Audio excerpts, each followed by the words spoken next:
রমজানকে কেন্দ্র করে আমদানি রপ্তানি বাড়লেও বার্থ অপারেটর আর শিপিং এজেন্টদের দ্বন্দ্বে বাধাগ্রস্ত হচ্ছে বন্দরের কার্যক্রম।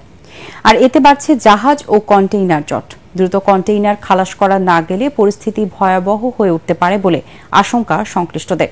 অন্যদিকে লাইটারেজ জাহাজকে ভাসমান গুদাম বানিয়ে রমজানের বাজারে ভোগ্যপণ্যের কৃত্রিম সংকট সৃষ্টিকারীদের বিরুদ্ধে অভিযান পরিচালনা করছে চট্টগ্রাম বন্দর নৌ অধিদপ্তর ও কোস্টগার্ড। চট্টগ্রাম থেকে আরও জানাচ্ছেন সৈয়দ তামিম মাহমুদ। বছরের শুরুতেই চট্টগ্রাম বন্দর দিয়ে আমদানি রপ্তানি বাড়লেও এবার রমজানে তা কমেছে। বার্থ অপারেটর আর শিপিং এজেন্টদের দ্বন্দ্বে অস্বস্তি বিরাজ করছে বন্দরে। তাদের দ্বন্দ্বে বন্দরে বাড়ছে কন্টেনারের চাপ, সেই সাথে বহির্নোঙরেও বাড়ছে জাহাজের ওয়েটিং টাইম। সেই সাথে ইঞ্জিন সংকটে জমছে ঢাকার কমলাপুর আইসিডিগামী কন্টেনারের সংখ্যাও। বন্দর ব্যবহারকারীরা বলছেন, দ্রুত দ্বন্দ্ব নিরসন করা না গেলে আমদানি করা পণ্য যথাসময়ে খালাস করা যাবে না, ফলে নেতিবাচক প্রভাব পড়বে অর্থনীতিতে।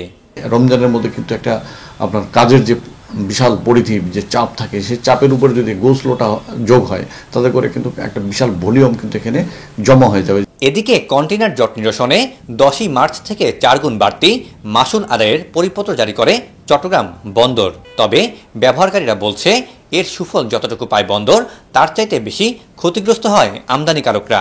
আমরা চাই যে এখানে 4 দিন ফ্রি টাইমের মধ্যেই সবাই তাদের মালগুলো ডেলিভারি নিয়ে যায়, কাউকে কোনো রকম রেন্ট দিতে হয় না 4 দিনের মধ্যে মালামাল নিয়ে গেলে। অনেক সময় ডকুমেন্টের জটিলতার কারণে হোক, কাস্টমসের জটিলতার কারণে হোক, বা বিভিন্ন জটিলতার কারণে হোক, হয়তো পণ্যগুলো নিতে পারে না। তাহলে কিন্তু যেমন 4 গুণ পেনাল্টি রেন্ট করার পরে যদি আমদানিকারকের পণ্য নিতে হয়, তাতে আমদানিকারকের তাদের পণ্যের আপনার দাম বেড়ে যাবে। চট্টগ্রাম থেকে আগে 1800 লাইটারের জাহাজ পণ্য পরিবহন করলেও নানা কারণে এখন তা নেমে এসেছে অর্ধেকে। আবার অসাধু ব্যবসায়ীদের একটি চক্র দীর্ঘদিন ধরেই লাইটার জাহাজকে ভাসমান গুদাম হিসেবে ব্যবহার করে আসছে।